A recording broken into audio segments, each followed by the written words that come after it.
Welcome, everyone. This is the DNX Show. We're here every Tuesday, 10 a.m. Pacific. That's 1 p.m. Eastern. Thanks for the Ev- folks, early Every people showing. Thursday. Yeah. Oh, did I say every Tuesday? Yeah. Yeah. Effed up.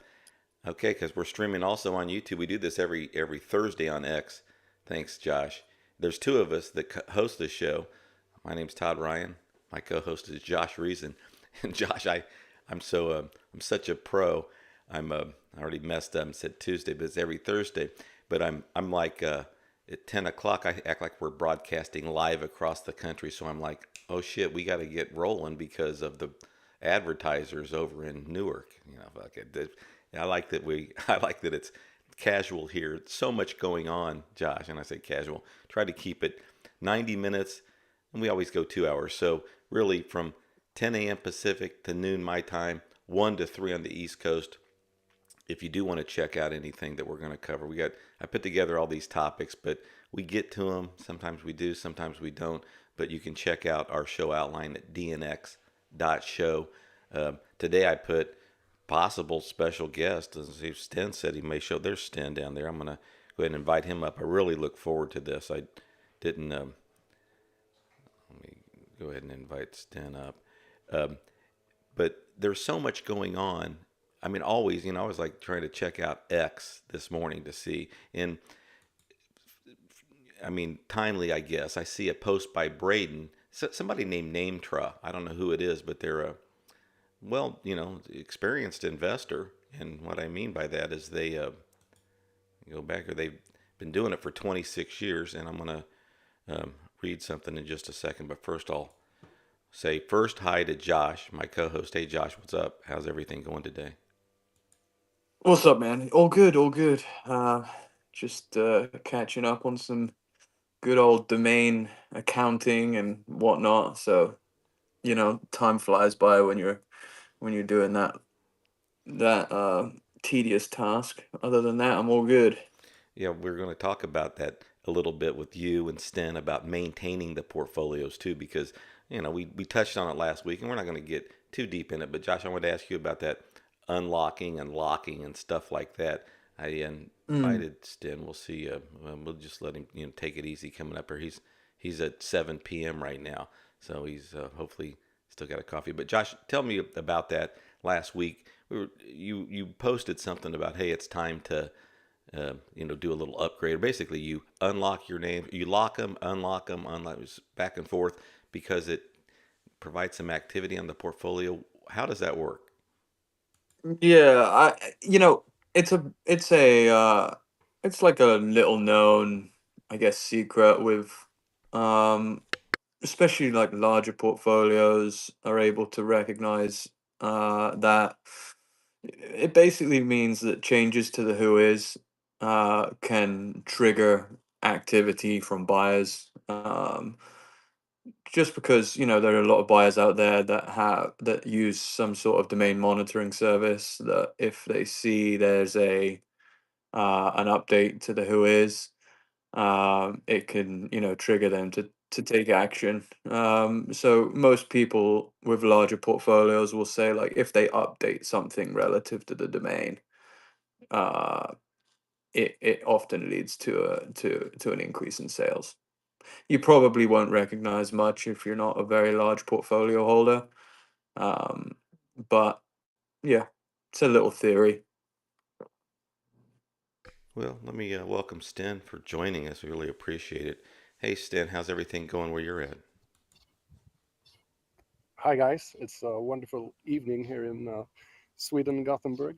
Uh, the sun is setting behind my neighbor's house at the moment, sitting on the porch. Sounds nice. Yeah, it does. I mean, sunset in Sweden. Yeah, it's okay here. It sounds great, Sten. Hey, seriously, thanks for joining us.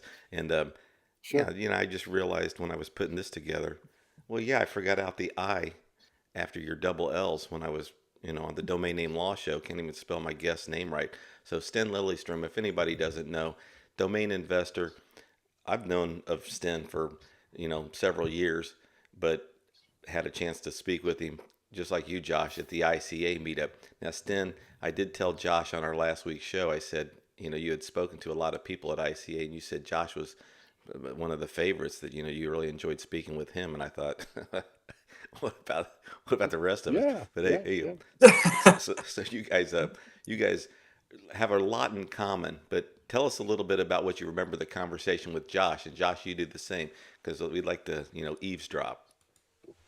Well, we kind of spoke about a lot of things. He spoke about uh, leaving the UK for the US, as I recall, and living kind of abroad or in exile that way, and that he usually visits during the summer, right, Josh?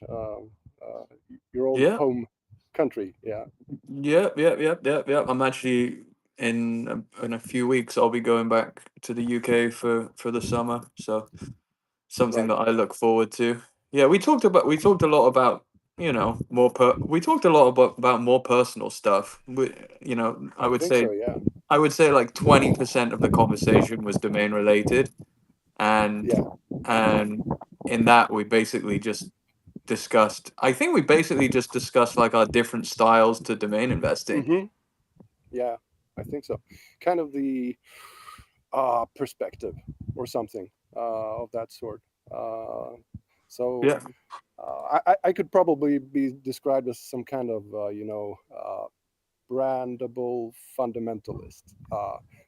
I'm only interested in domain names that are of the brand name type, uh, and I cannot find myself being interested in kind of search keyword type names or extremely descriptive literal terms, and that kind of um, angle to domain investing is what I call the legacy of domain investment, because that is the way, that is the description of value in domain names that has uh, kind of been uh, active for the duration of the existence of domain investment.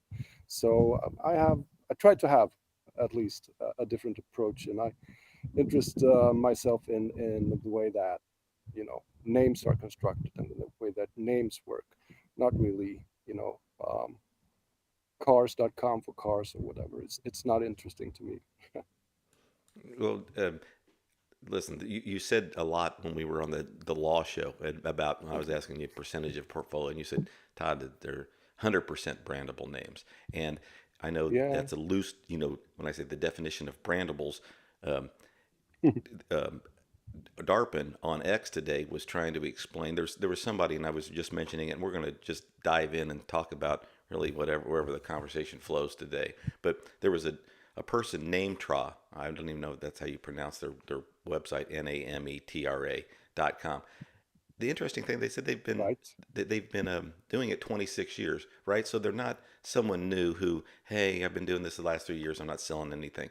Been doing it a long time. Uh-huh. They said they're having their worst span of, I guess, since the beginning of this year in domain investing, and despite a Hmm. lot of leads coming through after Nick. And then Braden chimes in and says, well, what do you have? Do you have brandables? Because if you do, you really need to be on these other marketplaces, specifically Adam. So then, I mean, that's what Braden says. Uh-huh. Darpin then chimes in. And Sten, I want to ask you, so Darpin brings up that big point of at after Nick, when people search something, if Hmm. you got to search the exact match or this exact description or this keyword, otherwise you're not going to um, really find some of these brandables. I guess what I want to ask you is, if you weren't using Hmm. Adam, if you didn't have a tool like Adam, and in the earlier days you used Brand Bucket, if you didn't have these brandable marketplaces, how much success do you think you would have solely, utilizing Afternic? Well, after 10 years, I can't even answer that question because, and it's something, of course, that I think about.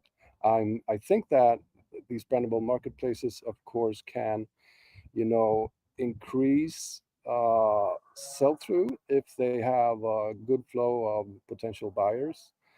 But it's also, uh, and this is something that I very much believe, it's not possible, to sell anything. You have to have something to work with. You have to have something, uh, and that is what the brandable domain investor adds to the table, and that's no small feat, I think, because um, sometimes I see brandable domain investors that think that they can just kind of pick anything, and even though these names may not be the kind of names that you are used to perhaps investing in, they are you still need to be extremely picky when you choose which ones you're going to invest in for your portfolio and perhaps hold indefinitely.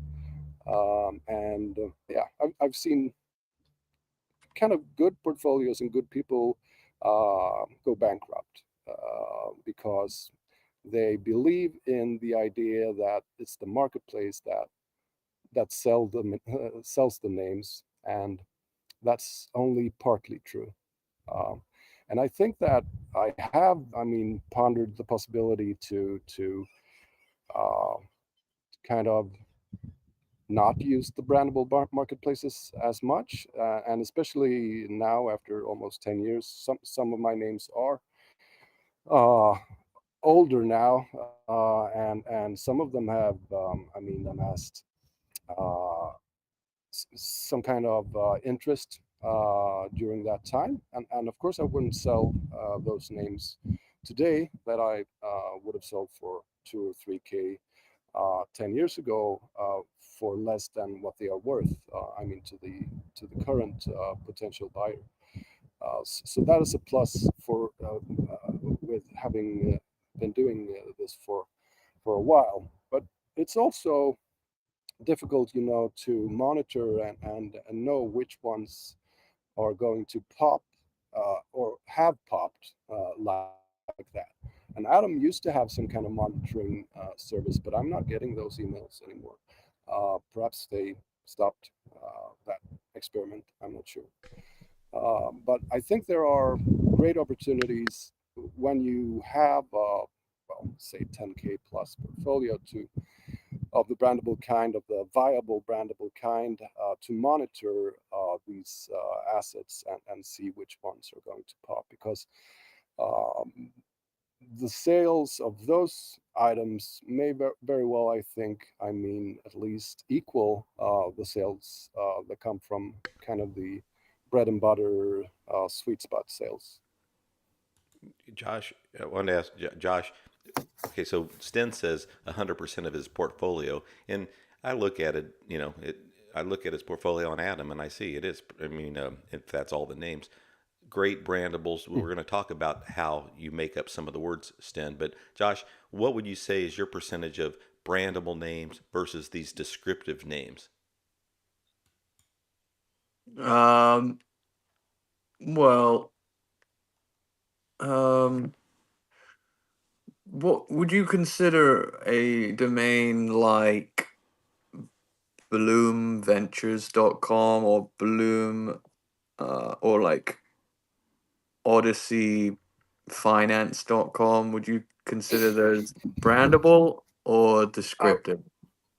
I would consider them both because they really are. They have like one word that is the one that paints a picture, and then there's the other one, ventures or whatever, that pinpoints exactly what it is that Odyssey or whatever is Hmm. doing. And in my case, I don't, since I'm a fundamentalist, I don't use the tack on descriptor like ventures or something within the name. If venture can be part of the name, like the concept of the name, then I'm not alien to using the word venture. But if it's only kind of describing what the name does, then it's kind of anti brand name to me. Hmm. But I agree. I, I think it's well, it's a hybrid really, because there are, companies and brands that are named Odyssey, and they're in the whatever whatever they do, and some of them are, well, perhaps would like to have a more descriptive term also to tell people about what they do, but well, I'm not attracted to that type of name, and I try to avoid them. Hey, Josh, I'm laughing on mute because when you said that, Sten was laughing. I'm thinking, and Sten, I know you like a name like Venturia or something. You might not oppose, like you said, to using the word venture, but I was thinking, Josh, Sten was Hmm. going to say to you, yours is a hybrid type of name, like two reasons why I don't think it'll sell. No, just want to give it. Yeah, but Josh, Yeah. you're successful. Josh has. I want to tell everybody, it's about 6,000 names. Sten, you got about double that, right? The 10 to Hmm. 12,000, just so everybody knows. All Yeah, right. No, yeah, around 12. Yes. go ahead, Josh. I mean, you've Yeah, had I mean, successful. to answer that question, I have some brandables like Stens.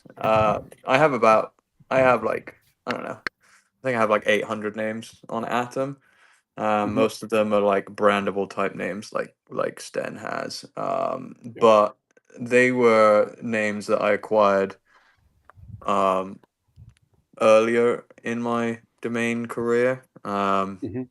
And I feel that having them on Atom, I feel is quite, or like a brandable marketplace, I feel is quite important for that type of name. Just Yeah. because, I think that unless you've thought, or unless you've got a really really good one, they sometimes Hmm. need like that little bit of help in the discovery process. Um, Yeah. so my strategy in more recent times is a little bit different, in that Hmm. I kind of have those hybrid names where it's like you say, maybe a really strong brand that a lot of people think of all the time when they want to name their company, followed Yeah. by something descriptive. Hmm. And I actually kind of like mentioned this in a tweet yesterday, and I think it goes along the same lines. Is like when you're buying a domain, you've got to understand where you're selling it. And the reason why I get these kind of like I like to buy these kind of hybrid names is because I'm not trying to sell them on I'm not trying to sell them on brandable marketplaces. Mm. If I was trying to sell on brandable marketplaces, I might be more interested in looking at like the example that Todd used, something like venturia.com, right? Mm. Um, so that's my kind of thoughts on that. Yeah. I'm not sure I agree with that conceptualization, so to speak, of the nature of the market for brand type names. So, for example, I sold for peanuts way back, perhaps 6 years ago or something. I sold a five-letter domain name NUVEI. I think it I can't remember where it's sold. Um, but if you look it up today, you're going to see a very established financial kind of banking type, an investment bank or something like that. Can't remember exactly. And I mean, at the point in time when they purchased this domain name, they were already set to go with this name, Nubei. And I'm not sure how much, if I had like Make Offer Lander or something even more obscure on it, and they contacted me, and if I had the balls and grit to ask for as much as possible, where that sale would have landed. And there are other examples of this with perhaps more, I wouldn't say, I sold the domain name Data Strike, I think, last year. And it's also an example where there's some kind of traditional keyword in the name, but the name is also unified. You can say a data strike, and you can conceptualize a data strike as something that you, well, could almost understand what it means. I mean, data is connected to precision of sorts, and well, in any way, that domain name, I priced it, I think at around 200, but sometimes you need the cash, so I negotiated down to 140. But in that case, it was also a new business starting up, and they decided, hey, well, this is going to be our name, and perhaps they screened the trademark world, and perhaps someone really liked that name for their identity, and that is why that domain name sold.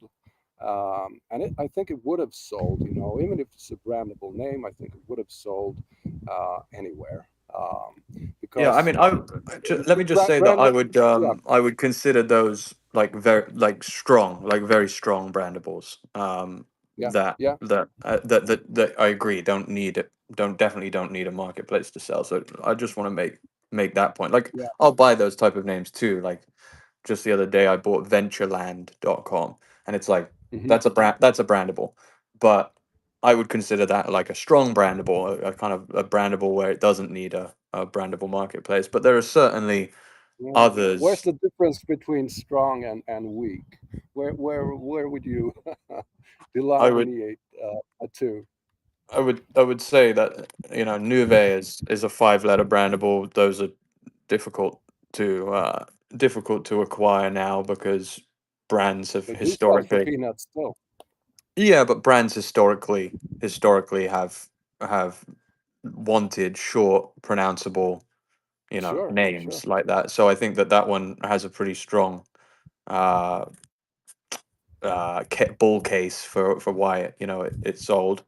And Yeah, then Data Strike is like I guarantee that there were almost surely other companies out there that had used that term or brand before. Um, sure, sure. and Most coinages, I mean, I don't come up with whatever. That seems to be some kind of misconception most of the time when people know that I am a brandable investor and they come up and speak to me, and they tell me, how do you come up with with all of these names? How do you coin them and so on? And I don't. I find them on the drop lists and the auctions, and I assess, if I think they would have some potential to them, or if they resonate in a way that would make them an appealing brand name in the future. Not really if there are existing businesses that use it or not, because I really don't think that is the kind of point that it's made out to be. Because I sell my domain names just fine, and I never really contemplate whether somebody's using them, or somebody's writing them somewhere on social media, or if it's a common term, or whatever. What I care about is if it's a viable name, and even a good name, and then the question comes: what is a viable name and what is a good name? And that is not easy to answer that question. But I think I have made some progress, and so I'm dropping some names that I don't consider to be great anymore, and I perhaps I buy names in a different way, names that I wouldn't have purchased before. And There is really no simple answer to that question. What is a good name? What is an investable name? Because it's so case by case driven to me. But of course, there are explanations, and I've tried to write about them on my blog. And the explanations are kind of based in what language is to me. Um, and how language works. And that's not a simple thing, even though it's a simple thing for people who never, I mean, consider what they do, what we do right now, talk to each other, I mean, across the Atlantic, and tell each other exactly what we think. That is kind of a marvel of nature that I've become very interested in. And names are, of course, built. They have structure and logic, as I've written. They are built in certain ways. Um, there is the sound. There's I mean, entire science about the sound of words and language, and there's semantics, and there's morphology, how words are built, because there are new words being built all the time. Some of them may be brand names.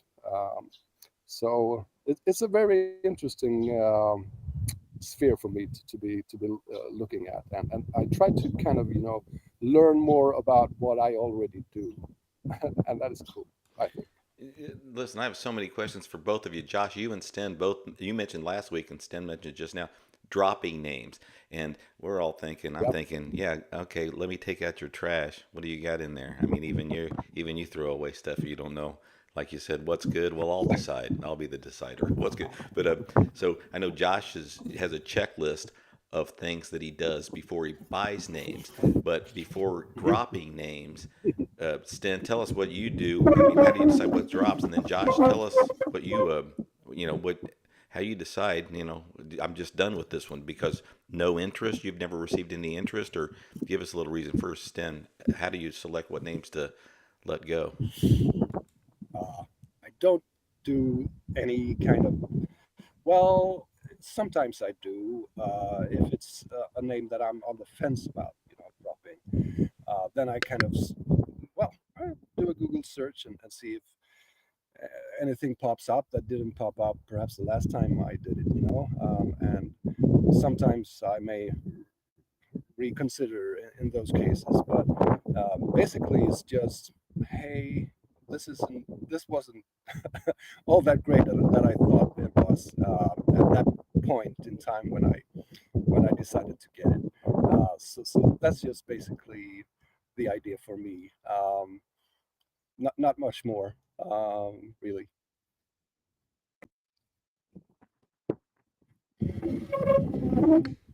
Well, Josh, what are you doing before you drop names? You said you're dropping. I mean, Sten's still at 10, 11, 12,000. So he's, because I'm going to ask next about hand registrations.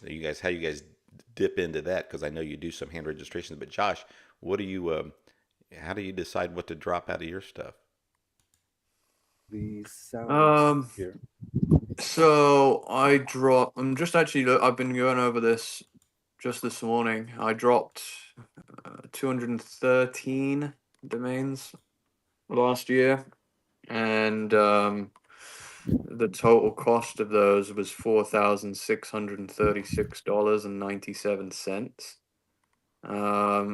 And there's probably quite a lot of them that I could have maybe got. I probably could have got my money back if I was diligent in trying to wholesale them. Through like a DNWE type platform. Um, they're not, honestly. I'm just looking at them. Like, the reason why I dropped them is mostly because um, I had auto-renew off, because at one point I looked at them and was just like, why is that in my portfolio?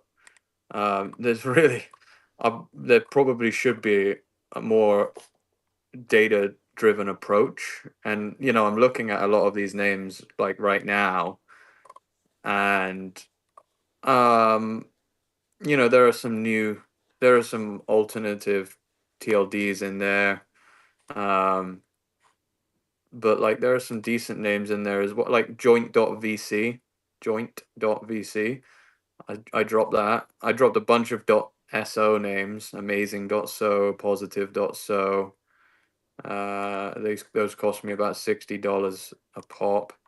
I dropped eblockchain.io, which I paid $250 for a while ago. Like, I'm sure I could have got some money for that. I dropped galt.co, and I paid $200 for that. And I probably dropped it because I looked at it and thought, what is that? Why do I have it? I don't want to renew it. And it's probably a mistake to have dropped that name. I haven't, like, it doesn't stick out to me as anything, but the reason, like, there had to be a reason why I registered it, right? So if you go to Crunchbase and type in GALT, there's a lot of usage for that name. So like, I would probably buy that name back again for $200. So to answer your question, there's no good rhyme or reason to some of my drops other than the fact that some names at some point you look at them and you just don't know why you have them, so you turn auto-renew off, especially when you've got a larger portfolio. I mean, I will say the larger portfolio holders typically say don't drop anything. And I think that's exactly why, because you bought it for a reason.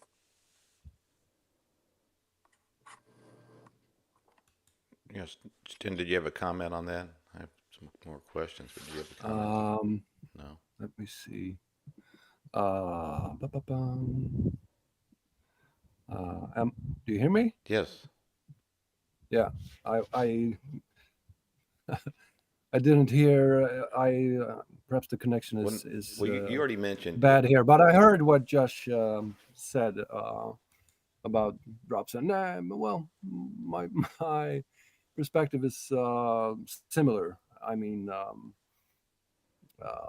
so the primary reason is that I no longer think that it's a good name or that it has any great potential to sell anymore. Yeah. Sorry, I was trying to invite Arif up. He wants to come up here. He'll like run in the front of the train and start staring at somewhere we don't know. So we got to be careful with Arif. But hold on, Arif. I want to ask both of these guys about hold on about hand registration. So this is something that everyone in the audience, it's like, okay, so what is Josh hand register? And I know Josh is going to mention some other TLDs, and like what is he registered, hand registered, not bought in the aftermarket, but hand registered in the last, say, 6 months. And then the same with you, Sten. And Sten, I did post a link to your Adam portfolio in the comments here, so people can see. Right, you're still out there. You're talking about make new words coming about all the time and out there. I know picking up stuff on the aftermarket, but you're also hand registering. So Josh, first you, and then Sten, tell us a few things that you've hand registered in the last 6 months since the beginning of the year, just so we can follow in your tracks and dilute all the stuff you're trying to do. And then Eric, you can chime in after that. I kind of don't have I don't keep tabs on which ones I hand register and which ones I don't, but perhaps I can try to find one or two. If Josh starts, perhaps I will find one. Looking at the screen here. I've hand registered a lot of names.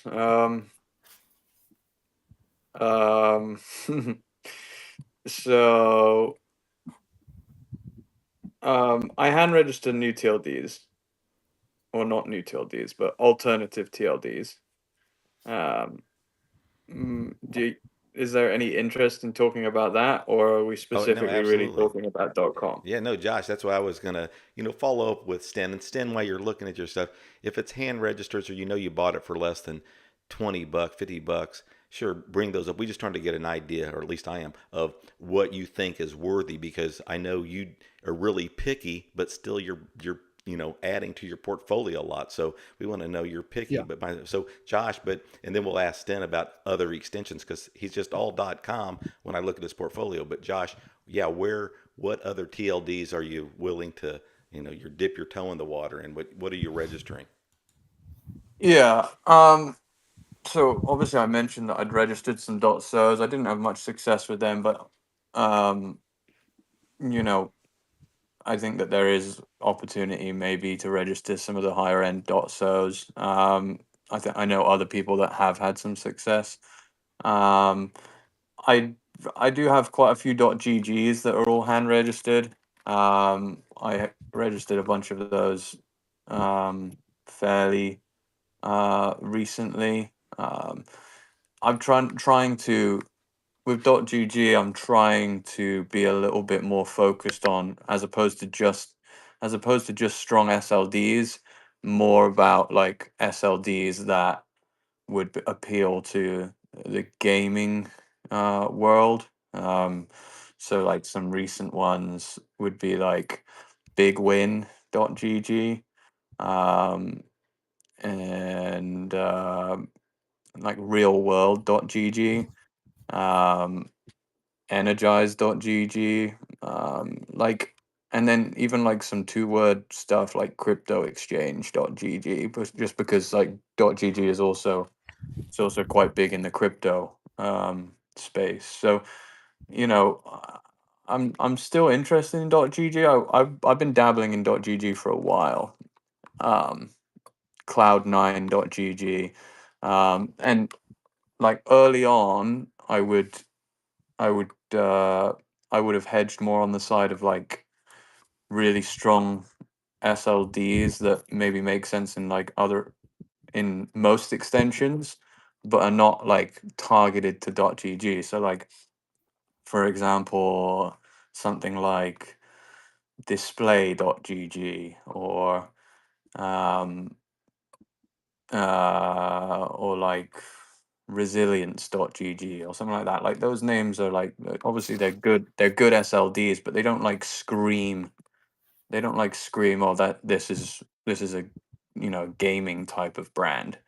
So I think strong SLDs that match well with the TLD is really important.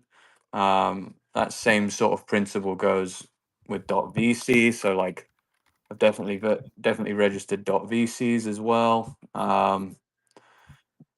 within the last 6 months or so, and um, I feel like in those I'm trying to get first names are actually quite good in .vc. I've had some success selling those, and yeah, and names that are other kind of like SLDs that are used by venture capital companies, obviously are going to be appealing. But yeah, I think that the opportunity to register names in alternative extensions that have been proven to generate interest in end users is certainly a profitable endeavor if you do it in a calculated, smart way. So yeah, I dabble in VC, GG, and then like we've talked about, registered a couple of bots recently. I'm not that, like, I don't put that in the same category as like a .vc or a .gg at this time. I put it in a far more speculative category. So like the reason why people are registering some of these like .ggs and .vcs and .sos and um, even better names like .ios and .cos, and .ais is because of a massive amount of end user adoption. If you go to Google and type site colon dot AI, you're going to see thousands and thousands and thousands of companies using .ais. If you do the same thing with .bot, you see like hardly any, right? So it's a way, way, way, way, way more speculative play. But again, the trade off is that you're able to get much, much, much better SLDs. So there there is there is a there is like a balancing act there. But I'm also registering .ais, registering, and like .ai is in a stage now where the usage is so strong, among end users. Like we say, you want to see how many companies are using .ais. We all know there are thousands, right? So now we're at the stage where registering, one word .ais, it just doesn't exist really anymore, unless it's just a rubbish .ai word that nobody cares about. So now we're in like the phase of two words and strong brandable .ais, and registering those, like brandable .ais that are registered in 40, 50 TLDs. You can hand register those. So over the last few months, I've definitely been dabbling in some two word .ai, stuff like propertyscout.ai or creativespark.ai or robotrading.ai, or stuff like that, where you wouldn't dream of registering that type of name in like a .gg, for example. But in .ai now we're getting to a point where it's starting to make sense. Anyway, that's kind of like a long answer, but yeah. Interesting. Cool. Well, Sten, tell us what's some things that you've picked up in the last 6 months, but then comment on what Josh is doing with some of these other extensions. Are you looking at any other extensions, or are you just sticking with .com?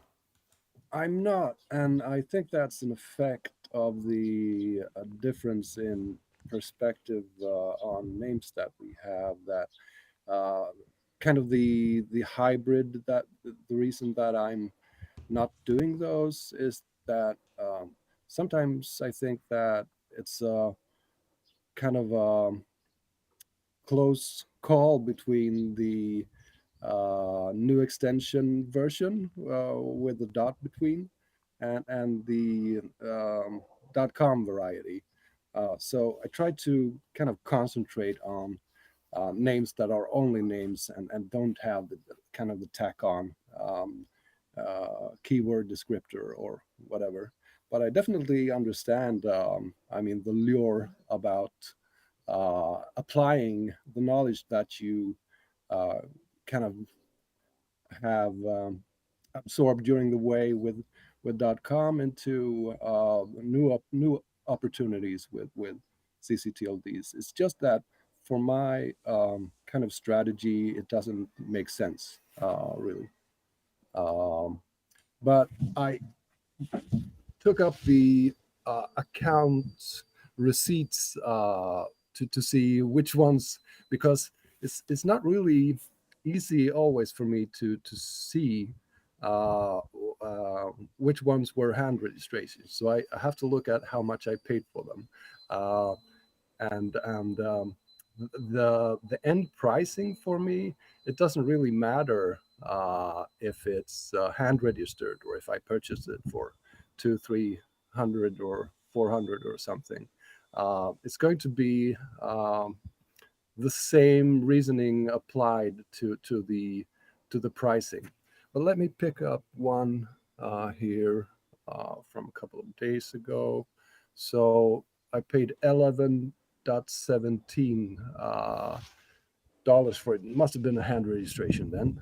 So this one was larendo.com, kind of a flairful, Spanish sounding and flowing name that I think well, could probably be of interest for someone looking for that kind of name.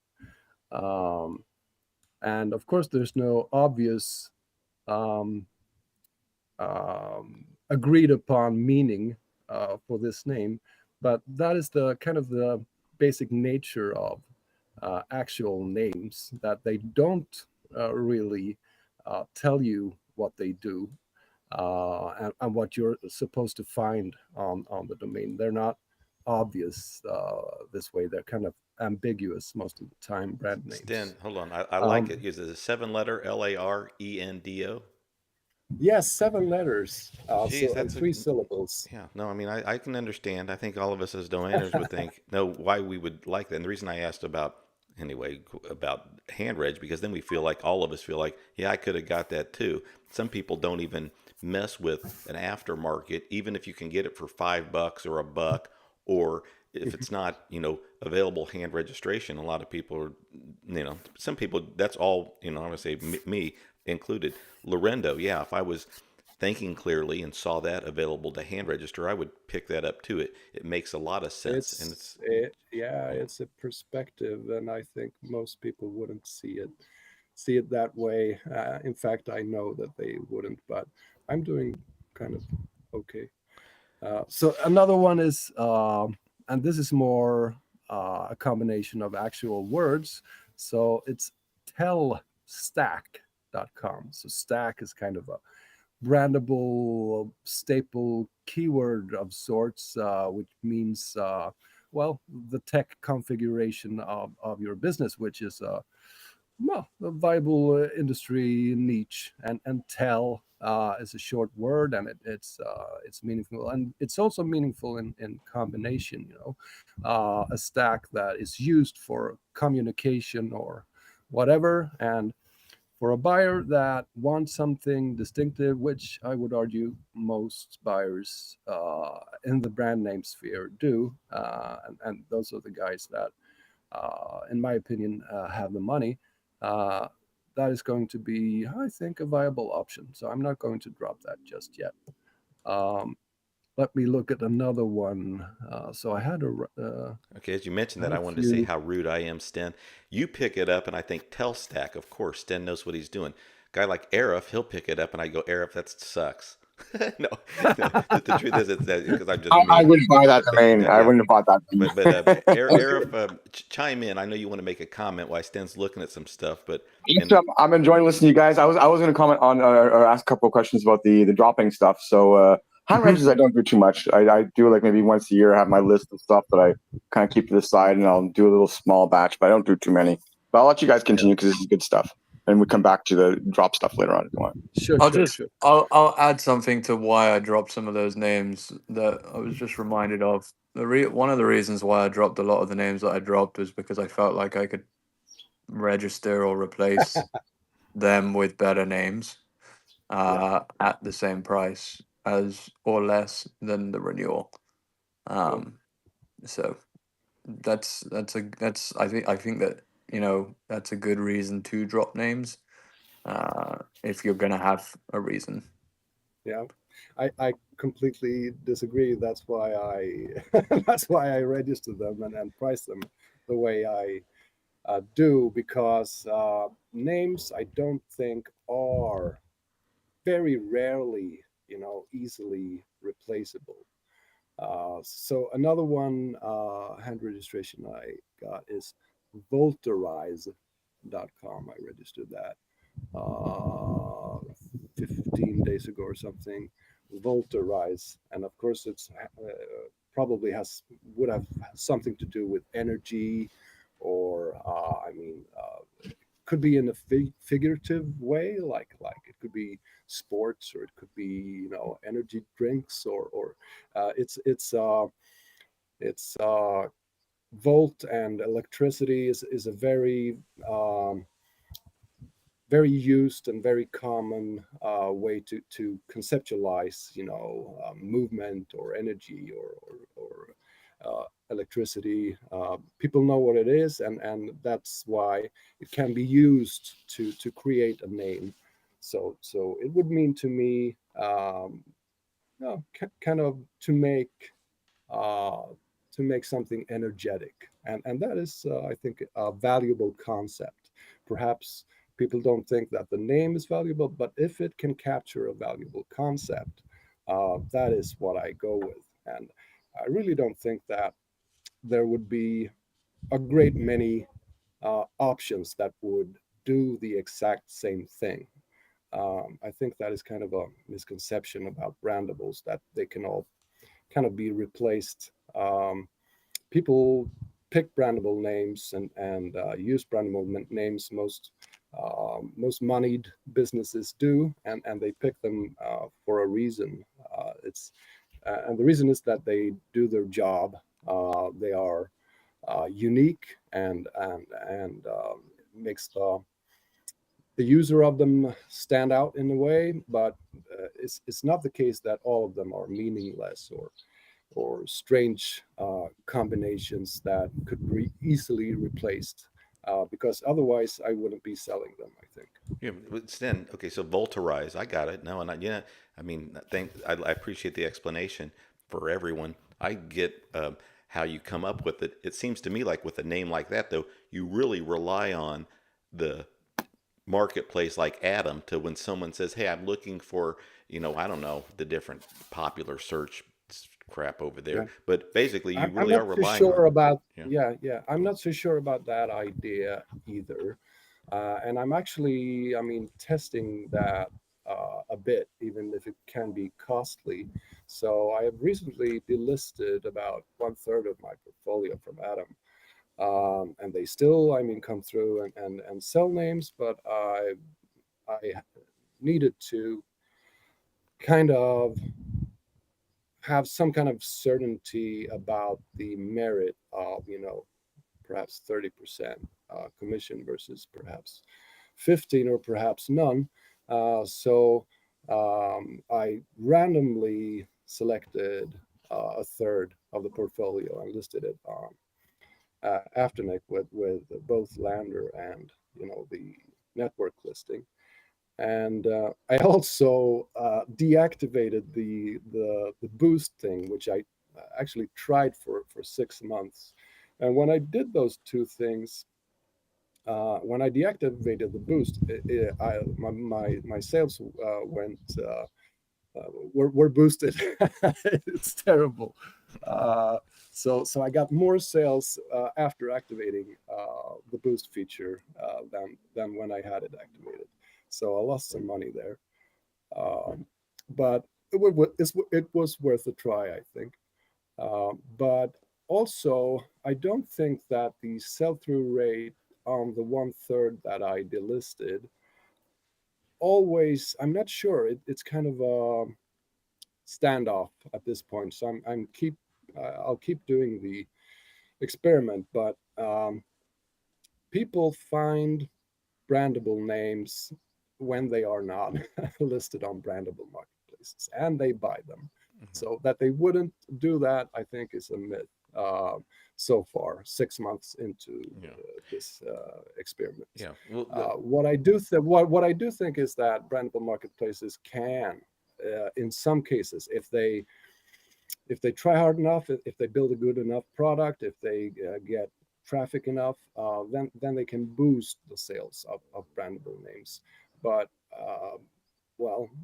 brand names are a viable product.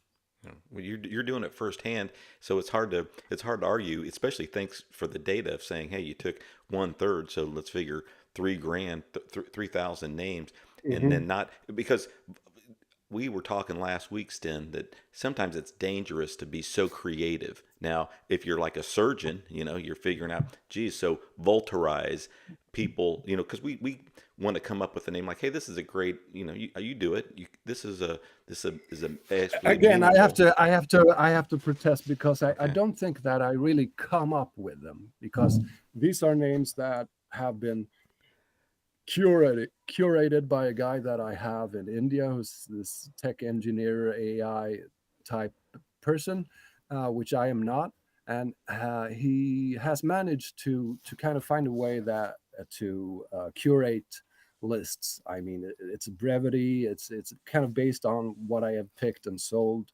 previously in some ways, so that I don't have to go through 15,000 options per day, but instead perhaps 4 or 5,000 options. So it saves me So a he's lot of coming time. up with them Perhaps with the program. He's coming he's up coming with up them. with a pro. Yeah, he's coming up with a program that's kind of loosely built on my selections previously, and character count. I don't want to see good options that I would have picked if I did see them, be cast to the side. But I also don't want to go through, you know, 10,000 incredibly crappy names, because that kind of wrecks your brain.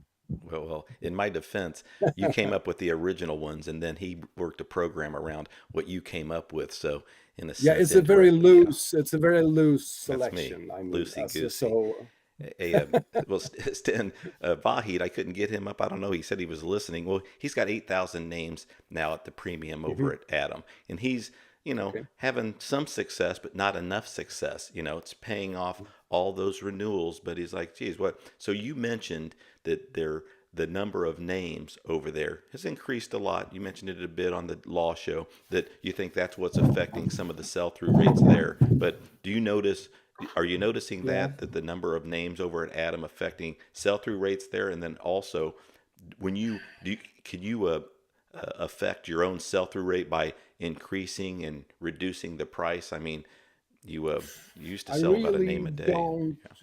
Yeah, I really don't change the price. When I priced it, that is the price. I very rarely, I mean, negotiate with those who try to offer a price that is below the uh, the price I priced it at, because I think I mean the discount in my case is already priced in. So I don't care if I lose a couple of those. Uh, what was the question again? Well, do you them adding so many names to the Atom Right. marketplace? Mhm. I'm not sure how many they have at this point. I haven't really checked, but I think that the aim of a brandable marketplace is to make as much money as possible.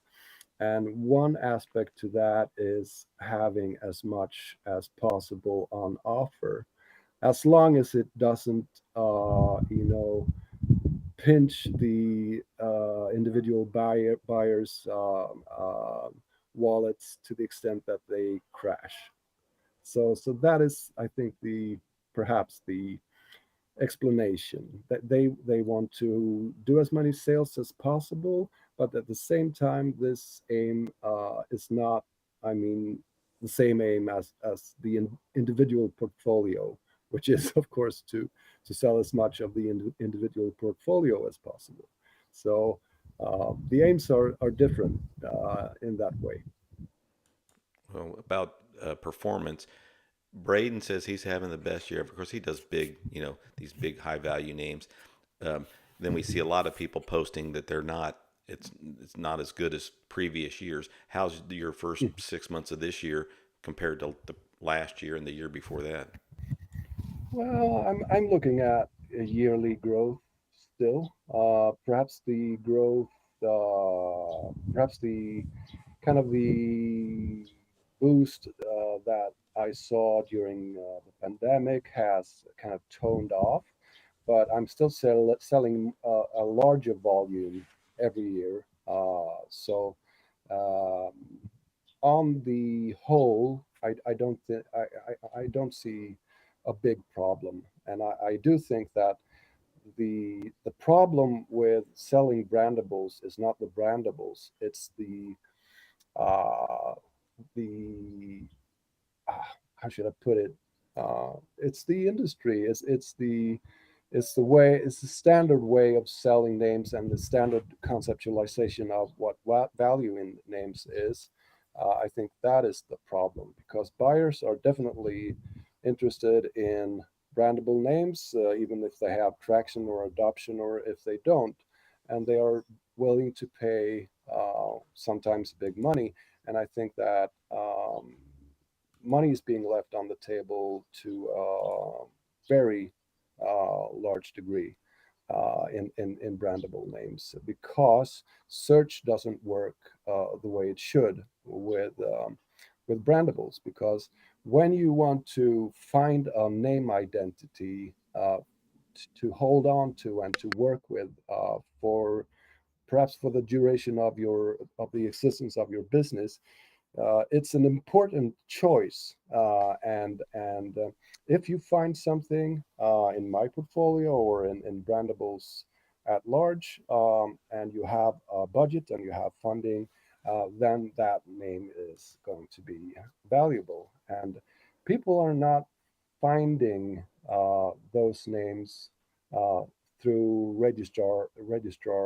standard registrar search. I tried the AI search on GoDaddy the other day, and I wrote a short quip about it.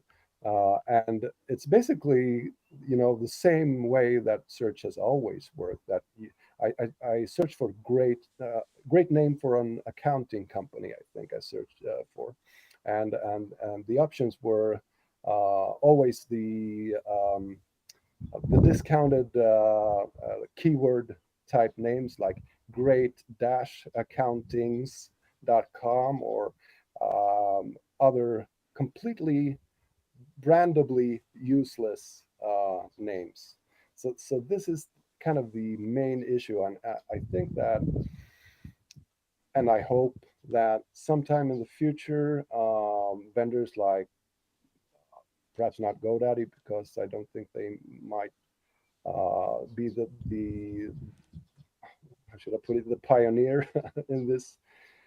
But perhaps some smaller registrar will employ some kind of semantic search or something that allows you to find good brand name options, because uh, the way that people search today is not. I don't think it's working for brandable names. And when that happens, if that happens, I think that the idea about brandables is going to change. Josh, what he's talking about there, the search, are you thinking about incorporating some of that at DNX.com? I mean, the search is important. You spend a lot of time and work over there, working on the search. And, what are you doing anything about brandables? Basically, people searching certain terms and then showing names that don't necessarily include, those letters, those words. Yeah, definitely. It's definitely something that we've thought about and that we'll eventually incorporate in some way, shape, or form. But it's I would say, a company like Atom will more than likely become a registrar sooner Right. rather than later, and it will be someone like Atom that ends up, you know, pioneering that side of things. Hopefully. I just sold a name on Afternic. I received the email. Yeah, well, what was the So name and the price it and everything was else? workfuse.com. It was 8,399 payment plan, lease to own over 12 months. So I was just going to ask about LTOs, but we used to do that in business. We'd like, oh, great, your competitor, great, you sold a name. Did it get lease approved? Oh, it didn't. Okay, so anyway, LTO, fantastic, STEN. I wanted to, so then I was going to ask Josh, but I'll ask you first, and then Josh, you can answer. How are you using LTOs? I mean, is it you find it helping sales? I'm assuming yes, but how many do you have out there? I have three. STEN, I'm assuming you got dozens and dozens, but are they I mean, helping out the sales in the portfolio, and are you getting many defaults out of those? some defaults. I'm not sure. I the reason I do them is because I think they probably boost sales, like, but I don't think they boost sales in a very dramatic way. Um, but I still do them because you need to optimize what you have. Work Fuse 8300, pretty awesome Work name. Fuse. So Yeah, work eight. FUSE. Yeah, And I don't think this sale. I mean, what does this name mean to you? Can I ask you, Todd? Can I ask you, sure. Josh? Well, Of I'll course, you answer. know work.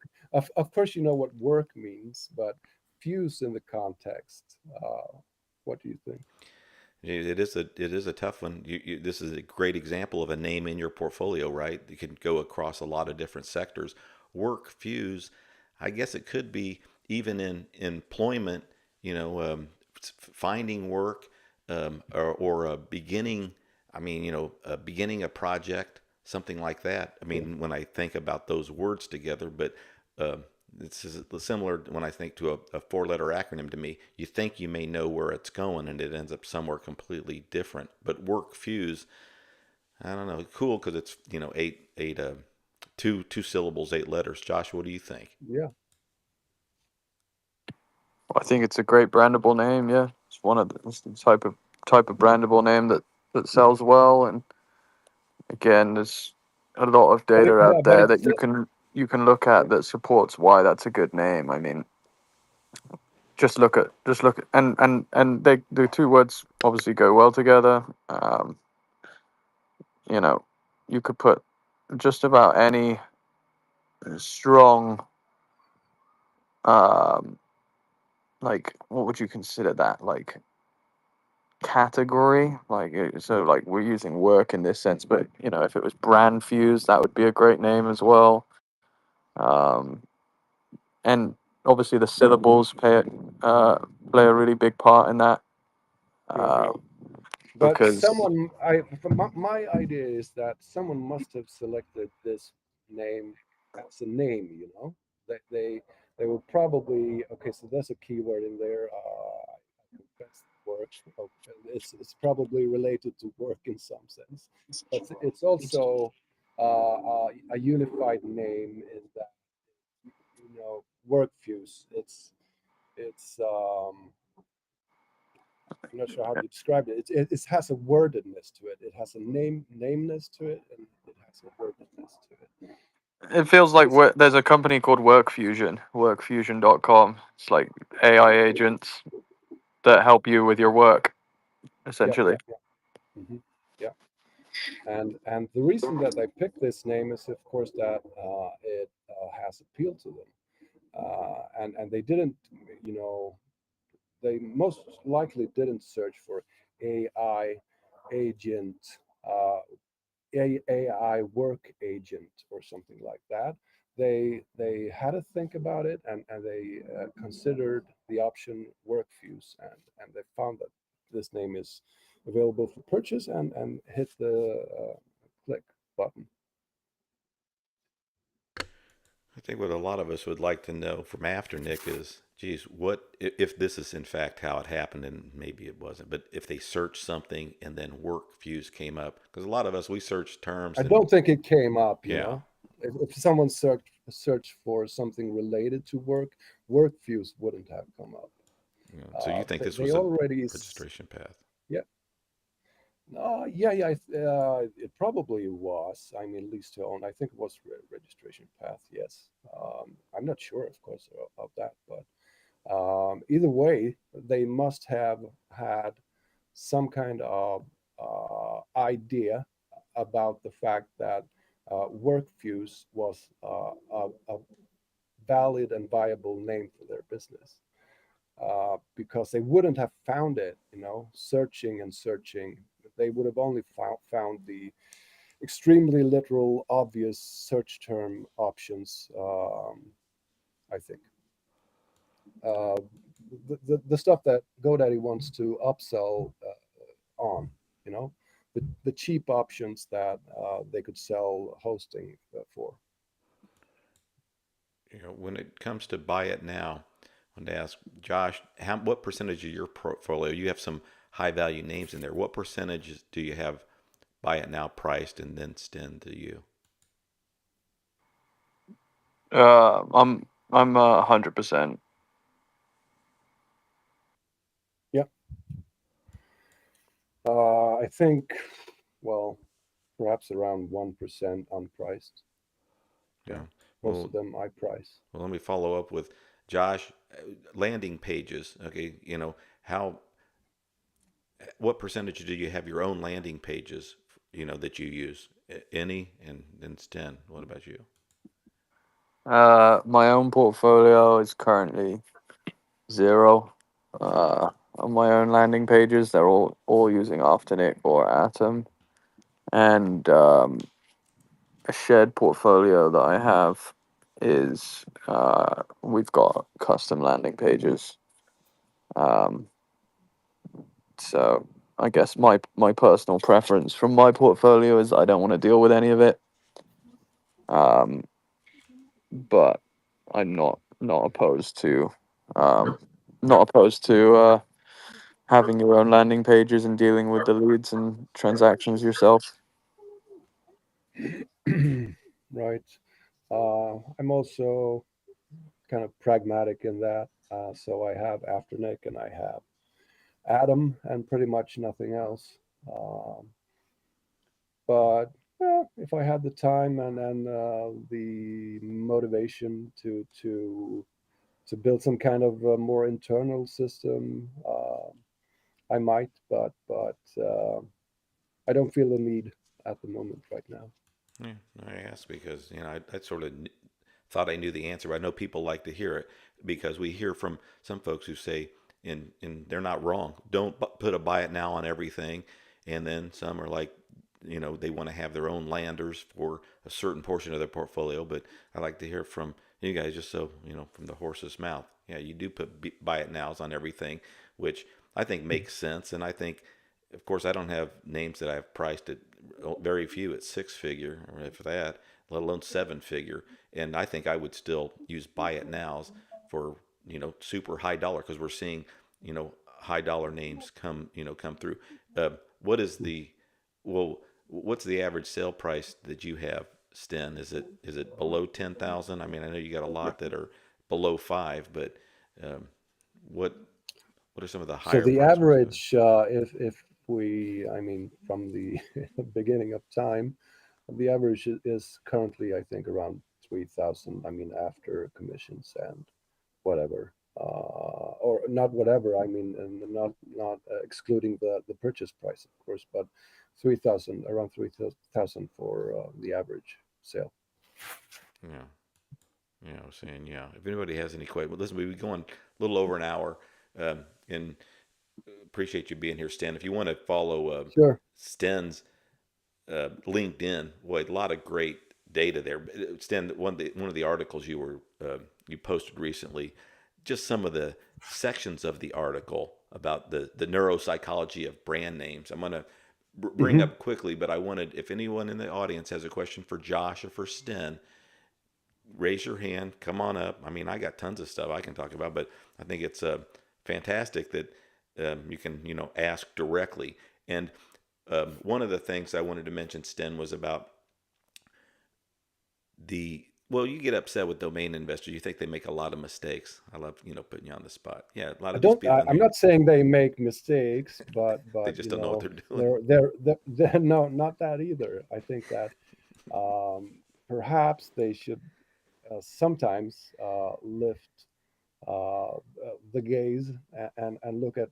I mean, because for instance, there's an industry also involved in names around naming agencies and the sort. And there's another industry that also are involved in names, the legal sphere, and it's not always the case that these industries, the perspectives and ideas and conclusions align with with the way that domain investors in general think about the value in a name. So, for instance, trademark attorneys are not going to suggest that you use a name that is very descriptive.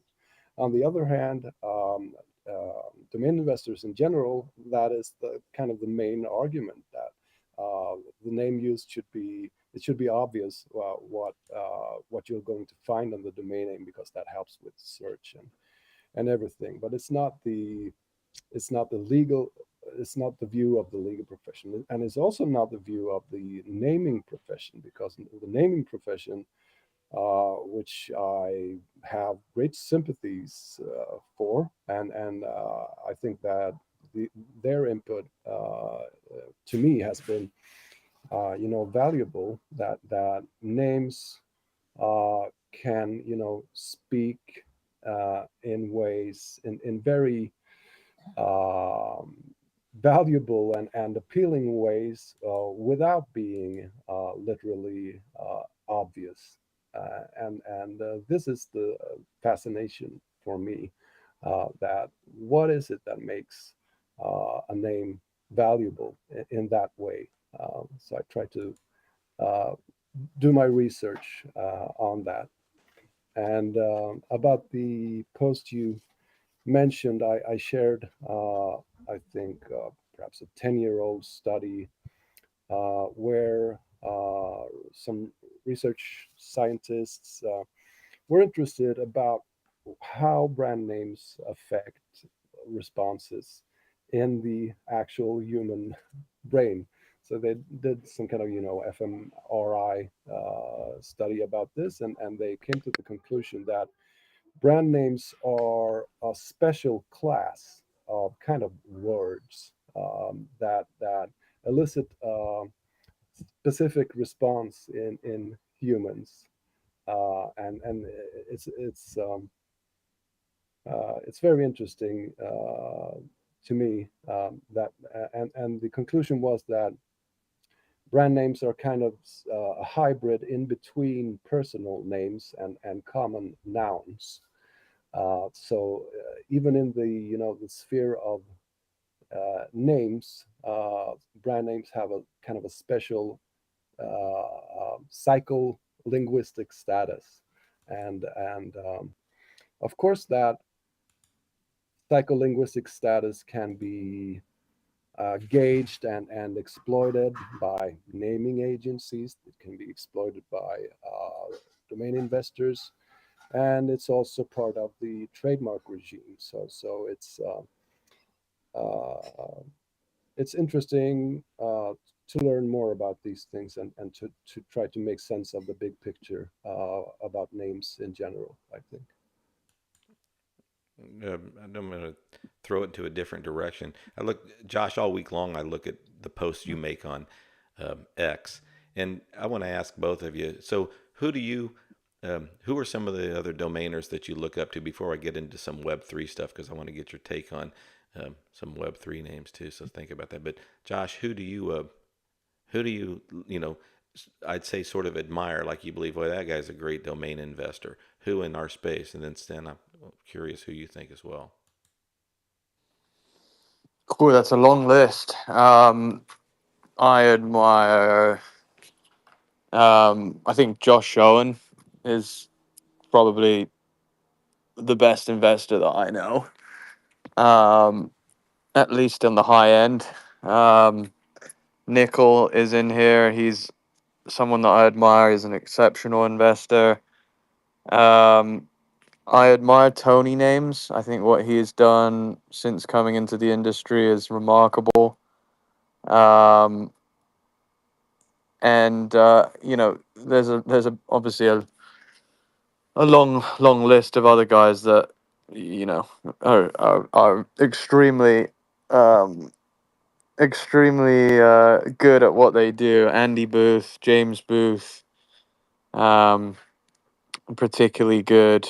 But and I try to look at it in the way that a lot of these guys do something exceptional that others don't do. They don't just have have a lot of cash so they're able to buy the best names or whatnot. That they're either really good hunters or really good at recognizing value or really good at actually like breaking down names and doing research and figuring out what they should and shouldn't be buying. I think I'm a lot more impressed by investors that uh yeah, like I said, do something unique, either from like a hunting perspective or from like a research slash data perspective. And then there are a bunch of other guys that I admire that are a lot more private, so I won't mention. Okay. Well, Sten, who do you think? I mean, it's like a bunch of motocross riders here. You look around and you don't always get the whole shot. There's other good people too. Who do you Exactly. think's I pretty got impressive? disconnected there. I'm sorry. Do you hear me No, now? so, yeah, we do. So who do you think's impressive in this space, domain investor? It's a small world here. Yeah, it's a small world, ain't it? I'm impressed, I think, by people that have really early picked a great brandable one word domain names and that acquire them today. Like I heard about the sale of Odyssey.com, and I guess acquiring that domain name must have been probably difficult and costly, and but it took determination and vision to do that. So since I'm such a brandable fundamentalist, I only kind of notice the great brandable one word sales. So kudos to, of course, Braden there. Do we know what that one sold for? Well, Braden said it was his biggest sell ever, and we know he's done 2 million, Yeah, 3 million. So I'm guessing yeah, 5 yeah. million. But no, I'm glad you Good bring that up, sale, Stan. Yeah. great name. And of course, I think that the likes of Andy Booth on the, as Josh says, the hunting down department, and also the vision, because he has some great one-word brandable names that will probably, break the bank also for him, so that the hunt and the grit pays off in the end. Um, well, those are just two from the top of my um, head. But when it comes to uh, more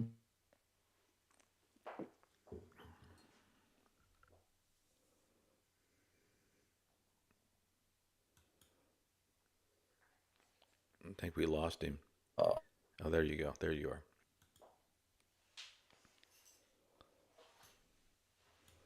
Nope. Can anybody else hear Stan? No.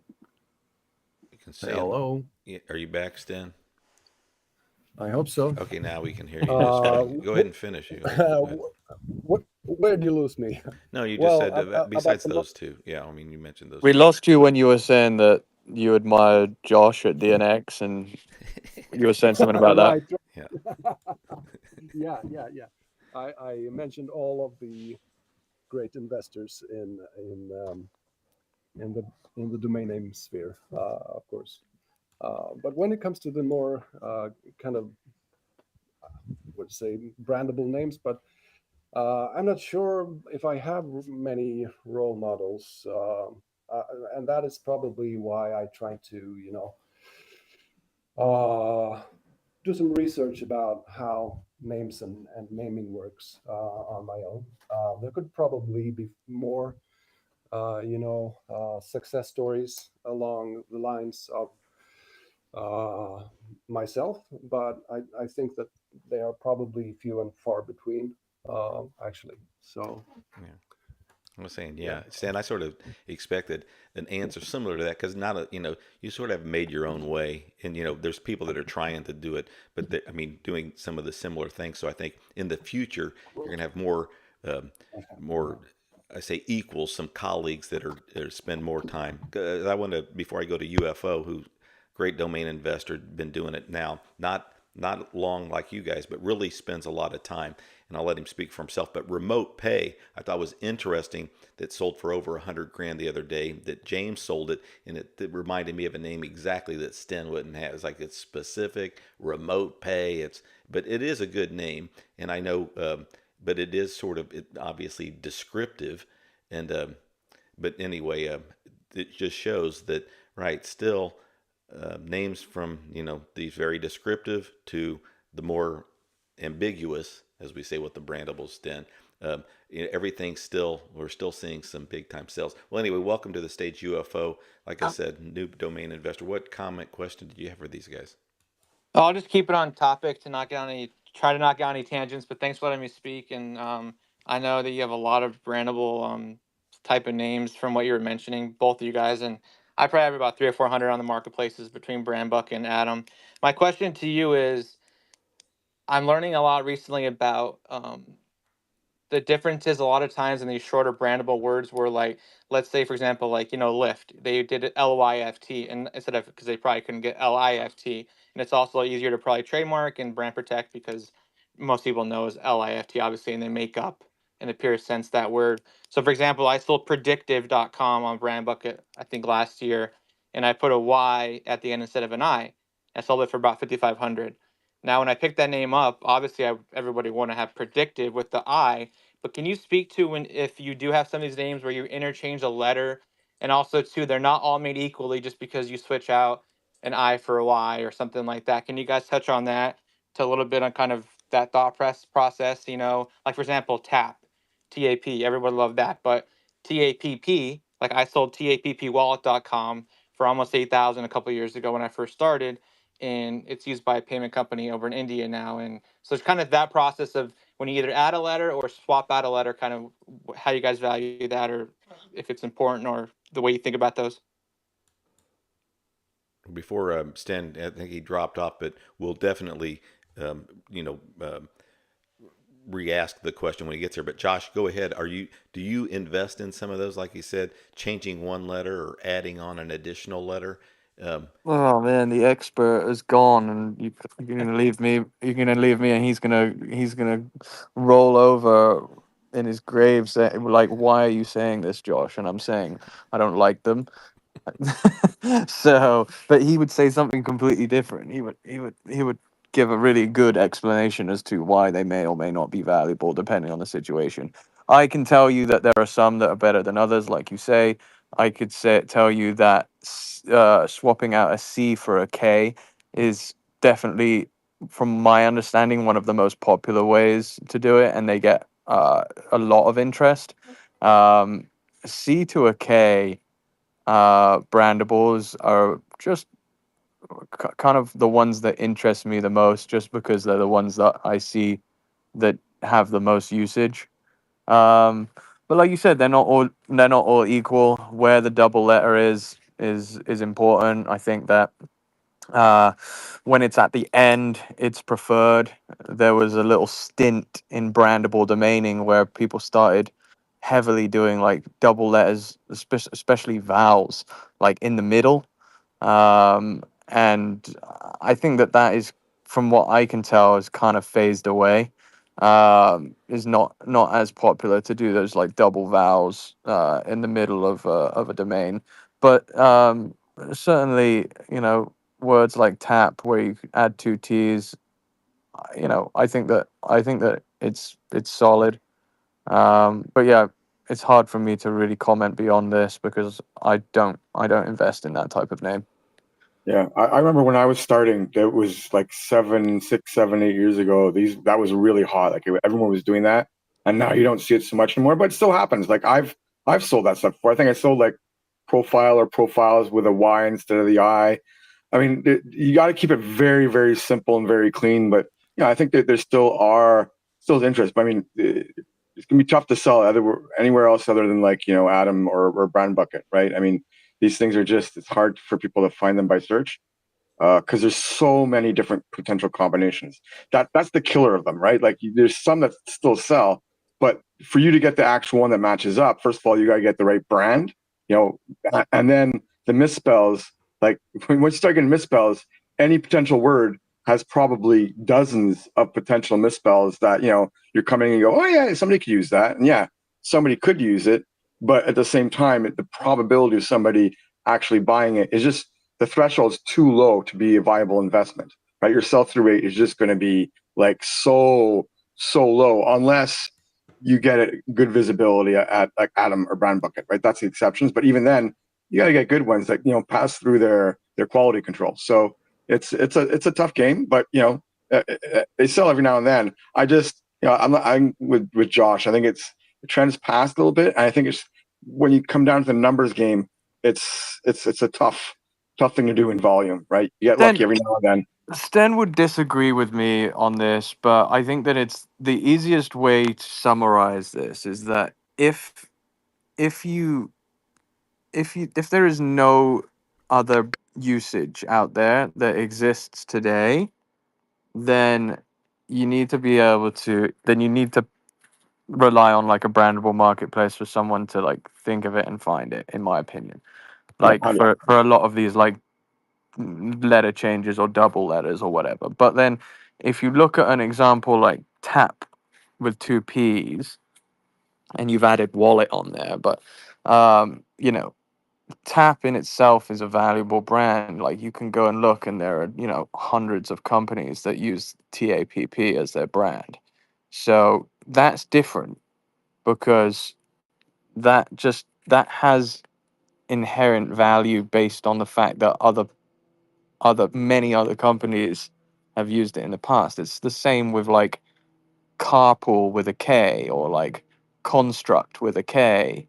I think a Or click a lot too, right? With the K, that's a big one. I should have prefaced it with being very specific, and also that, like, the other correct spelling is very, very well used, and yeah, even his exactly. alternate spelling is even pretty well used. Because, like, C and K is I have a couple of them, but I mean, I don't don't bet the house on these because they don't work out a lot of the time, and I'm very selective. But when the root word original correct spelling makes sense, I was also kind of struggling with language barriers in the sense that when ex-US, a lot of times they like to use like for example the S and the Z. An S is or Z sometimes more acceptable depending on which part of the world you're in, and that to me is always kind of interesting one because yes, it might be more commonly used overseas, and I'm saying ex-US, but if the US market will have the opposite, then do you kind of see what I'm saying? That's when I struggle with a little bit because there's nothing wrong with either one. Like for example, the word tokenize, right? A Z here, but you can use it with an S. And tokenize.com is owned by a huge company, Redirected, and they bought the one with the S, right? And the one with the Z is owned by Amar. So things like that, where I think this is very nitty gritty details in some of these, but I think sometimes at auction, got to be a little I think mindful. for the most part, you want to avoid anything that's not the American spelling. I think again, Correct. like I agree too. that's just like the general rule of thumb. Like, yeah, you can. I mean, I'm British, right? So like, occasionally I'll think of a word and I'll spell it in the British way, and I'll be like, "Wow, that's a great name." And then sometimes it doesn't even occur to me that that's not the American spelling, and I have to remind myself, like, if it's not the American spelling, it's honestly not really worth it to me.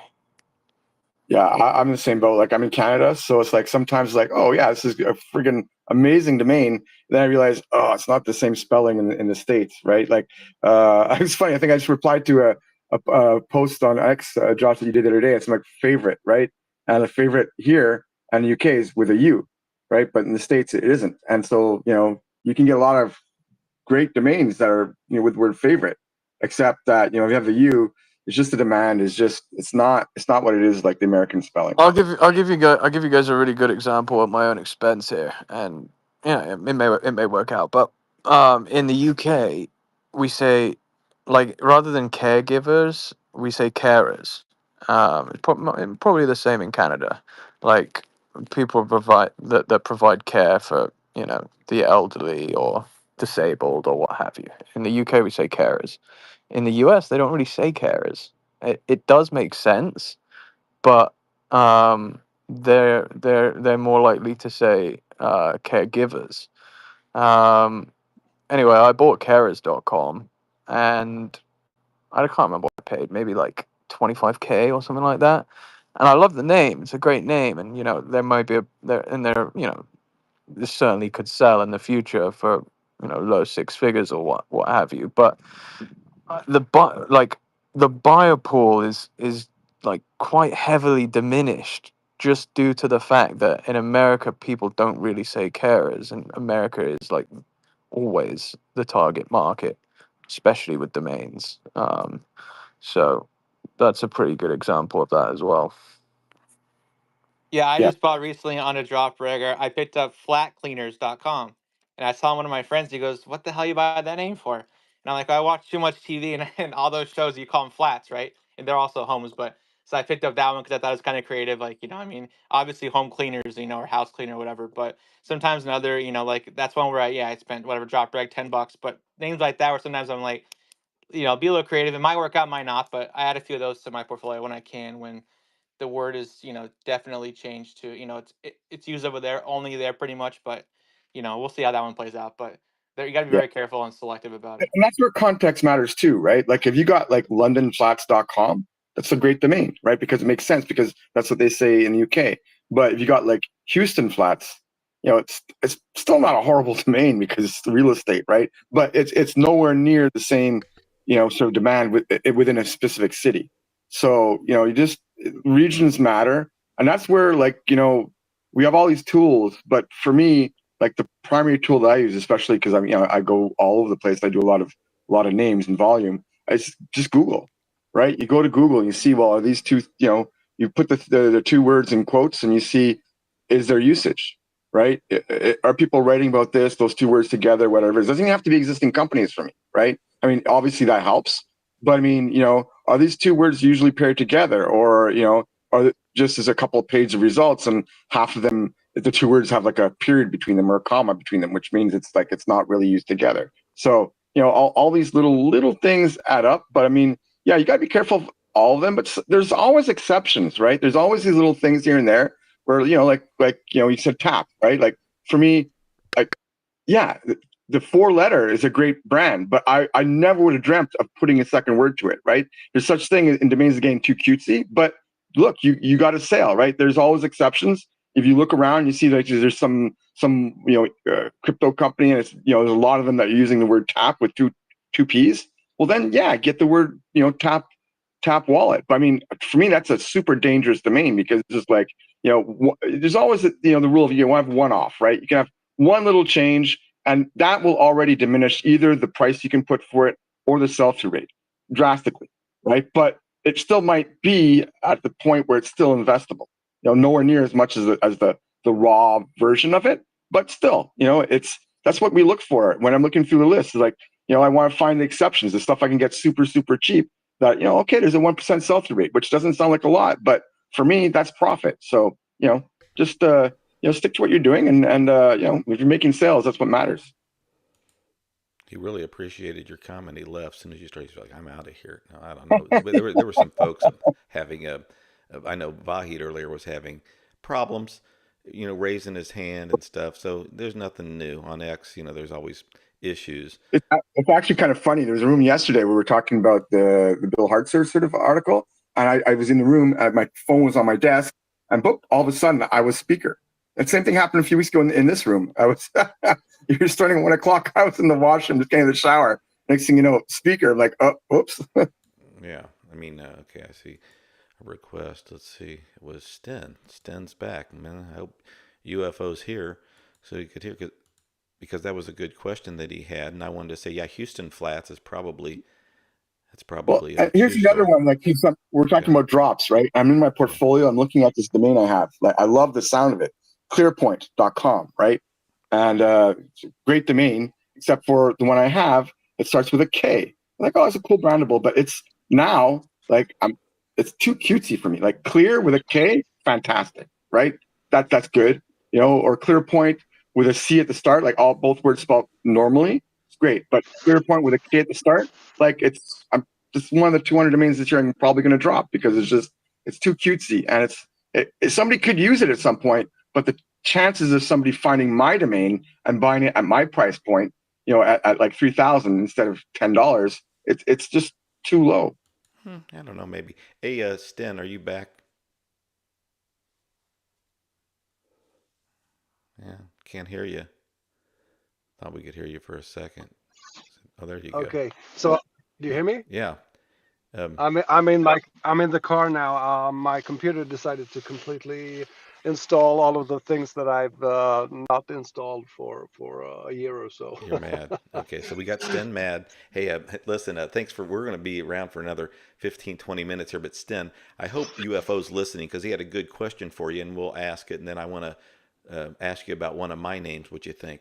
Anyway, so he was saying Lyft, Lyft. Of course, he thought they may have wanted to get Lyft, Lift, if they could have. I don't even know if that's the case. But he had bought a name, Tap Wallet, TAPP Wallet. And anyway, he sold it. It was one of the first names he sold. But he was asking, what do you think about this, this phenomena of, is it still worthwhile to invest in names with an extra letter, or the changing of the letter? Josh brought up changing a C with a K, that type of thing, or adding 2 vowels. What do you think? Yes, I do think that, but I mean, you have to always make considerations in the specific case. Even though this name Tap Wallet with 2 P's may have sold, it's not a version that I would have invested in. I think it's because it consists of 2 words, and I don't think it's common in brand names to have one misspelled word and then another correctly spelled word on top of it in a compound fashion. So that would be why I wouldn't have invested in that name, and I would have missed out on that sale. But you have to have some kind of principles, I think, even if you're a brandable investor. Um, But of course, so-called misspellings or alternative spellings, as I would have liked to call them, because it's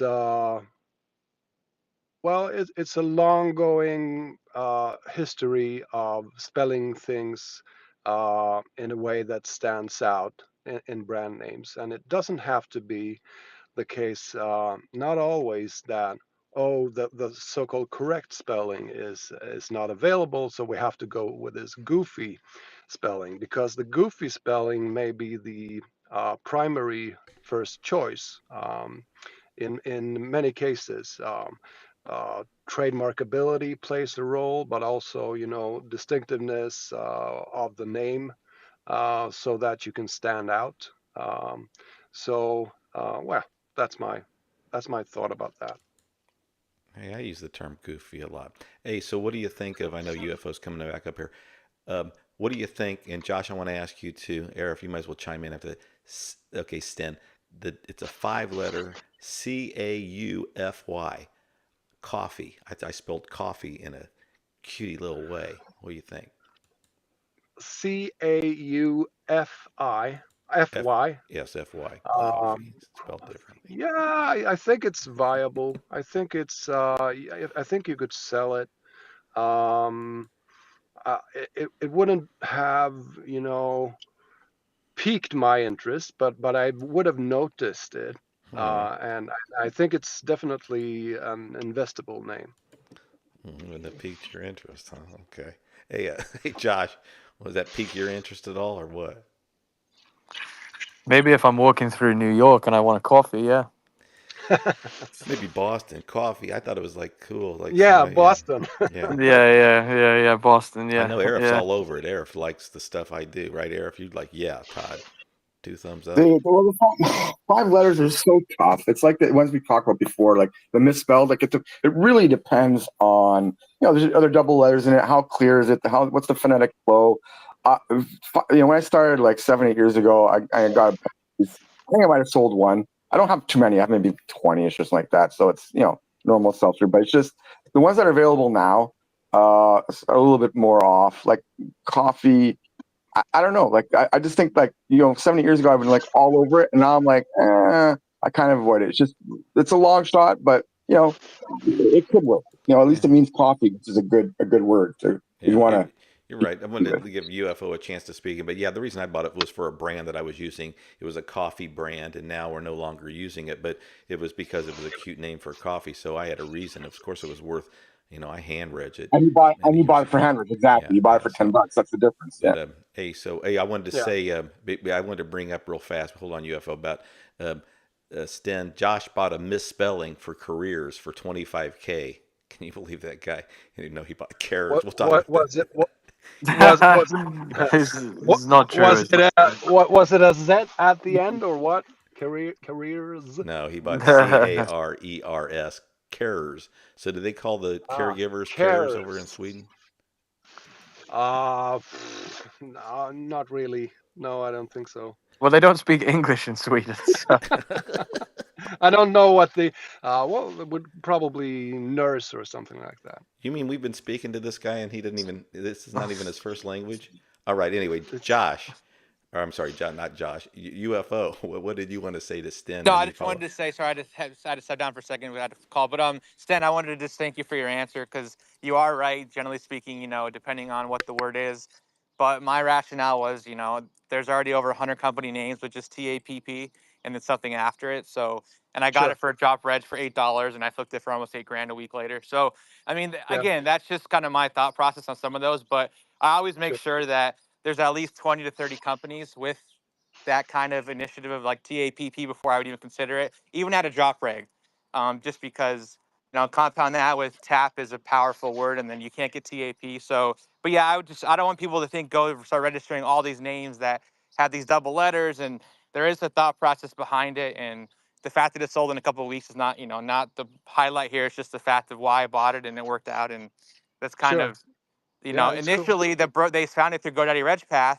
and they called the broker and said, we're going to offer $5,000, and he said 7,500 because they saw the price, and they said okay, and they paid 10 minutes later. So And Right. I personally would never brand on that because Tap Wallet, the regular spelling, is already developed as well. So from a branding Yeah. perspective, I wouldn't do it, especially for a payments company. But the point is, I think I'm learning as I'm getting better at domaining. Even though I wouldn't brand on some of these names I sell, like I sold a name this morning, ELLAPAY, so EllaPay.com, and I'm half Uh-huh. Greek, so Ella all the time in Greek, and it has meanings in other languages in Latin, that have a positive connotation. But if you look Yeah. up ELLA, it's in over 50 company names. So, Yeah. I was very selective when I grabbed it.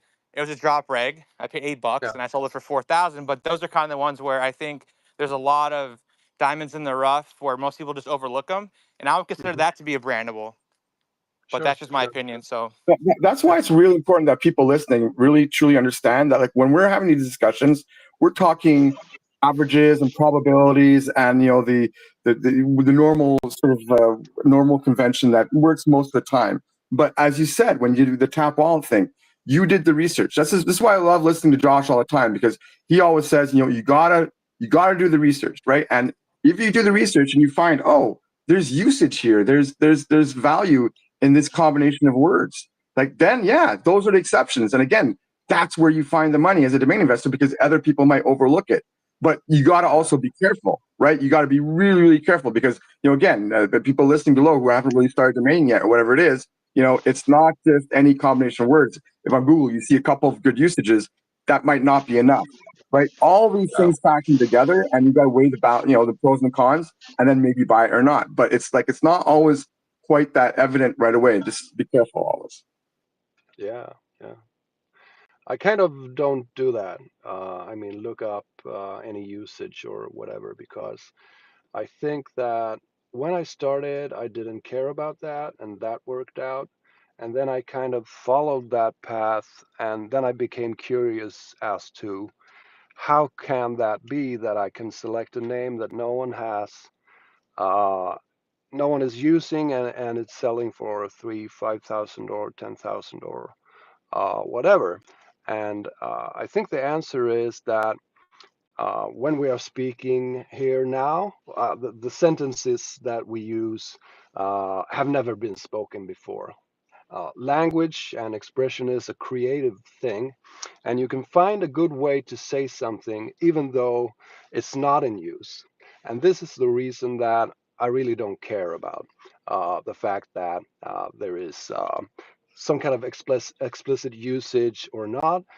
In fact, if I looked at it, I would probably be kind of I'm not sure about the word here. I'm not a native English speaker, but I would be distracted, I think, from looking at uh, the value of the name as a name, and then I would see, okay, so there's usage here, and then I would not be able to assess the name in the way that I usually do, and that has proven to be, useful for me. Yeah, and that's okay. That just means the other elements that you look for are much stronger, right? The shortness of the words, or the specific combination of phonetics, or the Yeah, letter stronger thing. So, and that's fine. Like, that's saying all these things come into play. And if you make sure like the domain scores very high in a few of those categories, then it might be enough to pass that threshold of it being investable or not, right? Sometimes it might be a little bit below that. As I say, when you do the research, well, sometimes it might not be that obvious, but because you do the research, it bumps it up. Like, there's all these factors come into play, but yeah, that's what and you're it's talking. Yeah, also not a constant thing, these data points of usage, because what is used today, I mean, may not have been used a year or two ago, and what is used today may not be used in the way that it's used today in 2 or 3 years.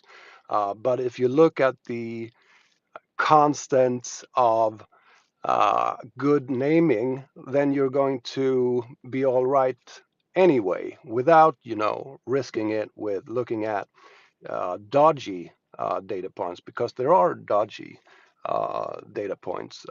Just because there are 10 or 20 extensions registered for a term doesn't really mean that there is, to me anyway, some kind of fundamental attraction to this name. It could just be that this guy, picked this name, and then some other guy thought it was a good name, and then their businesses fail. Um, uh, just as well, and this is the way I think I think about it. That as I say, mostly when I talk about this, is that for me it's about the name. The rest doesn't really matter. And so far, so good with that kind of way of thinking about it. Yeah, I haven't been told I've been wrong this much since my I last have a conversation with my question. wife. First, thank you, Josh and Todd and Sten and Arif. This is to Sten about the autofill, how the algorithms in search are changing, and when you start to input some letters, it automatically corrects or puts in words. How do you Uh-huh. feel that that's affecting the domain names? I have no idea, actually. I haven't never thought about that. Sometimes it can be annoying if you're searching for some specific thing, and the autofill thing corrects you in a way that you didn't intend to. But for domain names, I'm not sure about any. I think that other people probably have better answers as to what that means. I hope everybody can join us next week because we're about ready to shut this down. I'm not letting this one go because Okay, well, I'm thank you, Stan. I just wanted to. Sure. This is something that I discovered that was very helpful. A new whois. If you go to whois.vc, Hmm. it gives you a lot of information. Plus, a name that has been bought already is a active click, so you can actually click on the name and see where it goes. So that has Right. been very helpful, and I think it might be helpful for you all, or Oh, sure. who's Thank you. interested. yeah. Thank you. Interesting tool. No, thanks, Brad, and thanks for joining us. Thanks, UFO. Thanks, Era, for being on stage. Thanks a lot to Sten for being here. We really appreciate it. Josh and I, No worries. do this every Thursday, 10 a.m. Pacific. That's 1 p.m. Eastern. That's 7 p.m. in Sweden. Sten, we expect for you to come back. I was going to say, if I last time I was told I was wrong this much was my last conversation with my wife. So if you're a domain investor and you want to be told, me and Josh are like, did we do that wrong? Well, at least we're cashing some checks. But Sten, it's Sure. fantastic to hear one about the two areas that I've felt these last few years. I've been a domain investor for 25 years. Yeah, I've been profitable, barely. But anyway, I've made some money doing it. But I've always Sure. felt like going forward, we're going to be um, these brandable, these made up words. If you can come up with the right ones, because you come up with the wrong ones, and that's just really close to trash. But also what Josh mentioned about sometimes these single words on other extensions.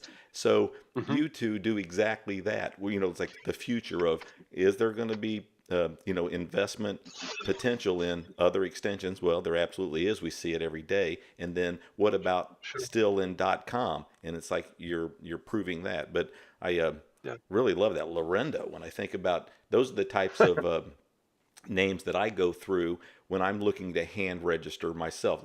But it's just really few and far between that they're available. Well, one topic we're going to talk on next week, and I'm going to really ask you for a quick answer. If you think this is to you and to Josh and to Sten, is so there was an article that came out, and I know Ish is going to be doing a room, I believe, on Friday, tomorrow, with Brady at Unstoppable, and we'll talk about Web3 next week. But it's more of about with Bill Hartzer.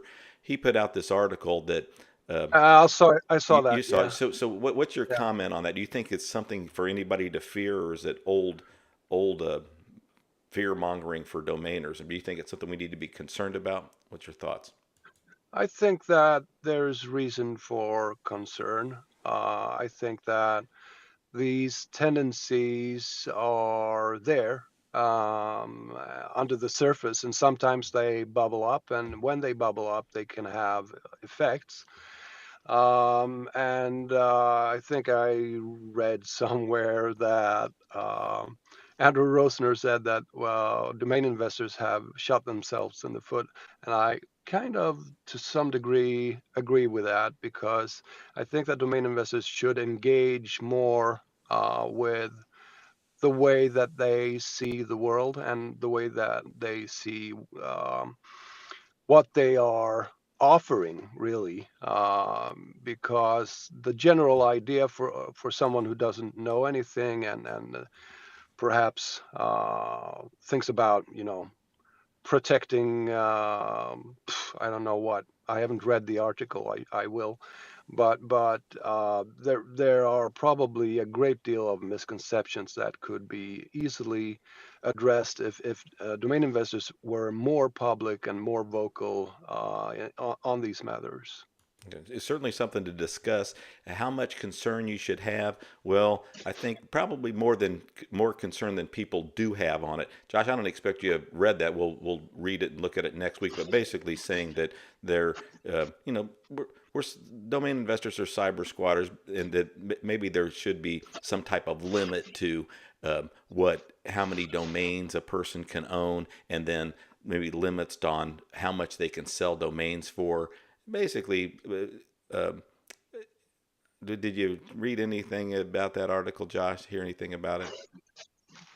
Yeah, I did, and I hear about this kind of stuff all the time from various people within ICANN or VeriSign that have, these kind of motives, and certainly other people outside of those organizations that have similar beliefs. And I don't think about it anymore, to be honest. I know that these people exist. I know that they're delusional, and their view on the world is very different than mine. So it's as simple as that, really. Yeah, but Sten knows this, and I'm going to shut this off. But yeah, there's delusional people that sometimes they get together and they end up being, um, getting some things done and getting people in certain places that make changes that affect us all. And it's ridiculous.